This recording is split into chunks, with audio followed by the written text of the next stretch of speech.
ইচ্ছে করলে তোমাদের চোখ দুটির দৃষ্টি শক্তি আল্লাহ পাক কেড়ে নিতে পারেন। ইচ্ছে করলে তোমার বিবেক বুদ্ধি সব লোপ পাওয়া পাগলে পরিণত করে দিতে পারেন। পারেন কিনা জোরে কোন? আল্লাহ পাক বলেন, কখনই কি সব কথা চিন্তা করেছ? ইচ্ছে করলে আমি তোমার শ্রবণ শক্তি বন্ধ করে দিতে পারি, চোখের দৃষ্টি শক্তি, চোখের নূর কেড়ে নিতে পারি, বিবেক বুদ্ধি লোপ পাওয়া দিতে পারি। এরপরে এগুলি যদি আমি করে মান ইলাহুন গায়রুল্লাহি ইয়াতিকুম বিহ, তাহলে আমি আল্লাহ ছাড়া এমন কি আছে? আবার তোমার দৃষ্টি শক্তি ফিরায় দিতে পারে, আবার তোমার শ্রবণ শক্তি ফিরায় দিতে পারে, আবার তোমার বিবেক শক্তি ফিরায় দিতে পারে। আছে কি কেউ? আছে? আল্লাহ পাক বলেন, নবী আপনি বলেন, আমার নিয়ামত খায় লাভালাভি করো, আমার নিয়ামত খাও, পানি খাও, মাছ খাও, গোশ খাও, যে পানি না হলে তোমাদের জীবন বাঁচে না। কুল আরাআইতুম ইন আসবাহা মাউকুম গাওরান ফাবাইয়াতিকুম বিমাইম মাইন। নবী বলে দিন, সমুদ্রের পানি, দরিয়ার পানি, কুয়ার পানি, পাতালের পানি, সমস্ত পানি যদি আমি আল্লাহ শুকায় দেই, তাহলে এমন কোন খোদা তোমার আছে নতুন করে পানির আমদানি করে দিতে পারে? কি সুন্দর করে আল্লাহ বুঝাচ্ছেন। সুবহানাল্লাহ, সুবহানাল্লাহ। আল্লাহ পাক আবার বলেন, শোনো বান্দারা, ও নবী আপনি মানুষকে ভালো করে বুঝান। কুল আরাআইতুম ইন জাআলাল্লাহু আলাইকুমুল লাইলা সারমাদান ইলা ইয়াউমিল কিয়ামাহ।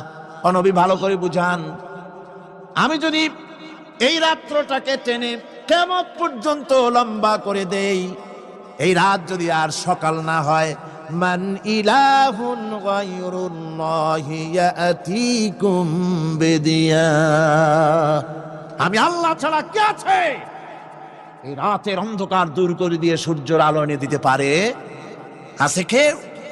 আফালা তাসমাউন, তোমরা শুনতে পাও না? কান নাই? আল্লাহ পাক বলছেন, শুনতে পাও না?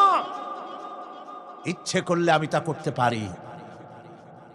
শুধু তাই নয়, কুল আরাইতুম ইন জাআলাল্লাহু আলাইকুমুন নাহারা সারমাদান ইলা ইয়াউমিল কিয়ামাহ, আমি যদি ইচ্ছে করি দিনটাকে টেনে নিয়ে কিয়ামত পর্যন্ত লম্বা করে দিতে পারি।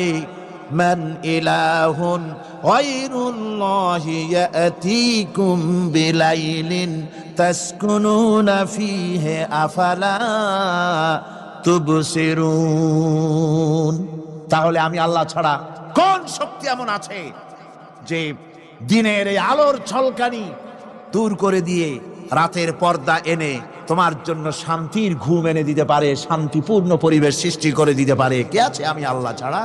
তোমরা কি দেখতে পাও না? শুনতে পাও না? কান নাই? চোখ নাই? আল্লাহ পাক এভাবে করে মানুষকে সুন্দর করে করে শিরক থেকে বাঁচার জন্য বলছেন, সমস্ত ক্ষমতা হচ্ছে আমি আল্লাহর। সমস্ত ক্ষমতা কার? আল্লাহ পাক বলেন, এই শিরক যদি ছেড়ে না দাও, আমি ছাড়া অন্য কারো কাছে যদি সন্তান কামনা করো, স্বাস্থ্য কামনা করো, ঋণ মুক্তির কামনা করো, জেনে রাখো, কুল তামাত্তাউ ফাইন্না মাসীরাকুম ইলান নার। আল্লাহ পাক বলেন, নবী ওদের বলে দেন, ফুর্তি করো, খাও, জনমের মতো লুটে ফুটে খাও, এরপরে জায়গা হবে জাহান্নাম। জায়গা হবে কোথায়?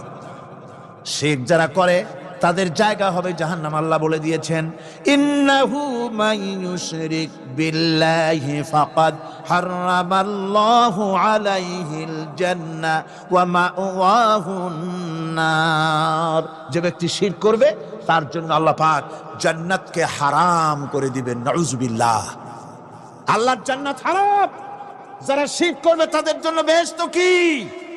হারাম। আমার বন্ধুগণ, বড় মারাত্মক কথা।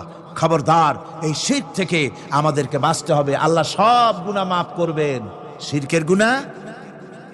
আল্লাহ পাক বলছেন, ইন্নাল্লাহা লা ইয়াগফিরু আন ইউশরাকা বিহি ওয়া ইয়াগফিরু মা দুনা যালিকা লিমান ইয়াশা।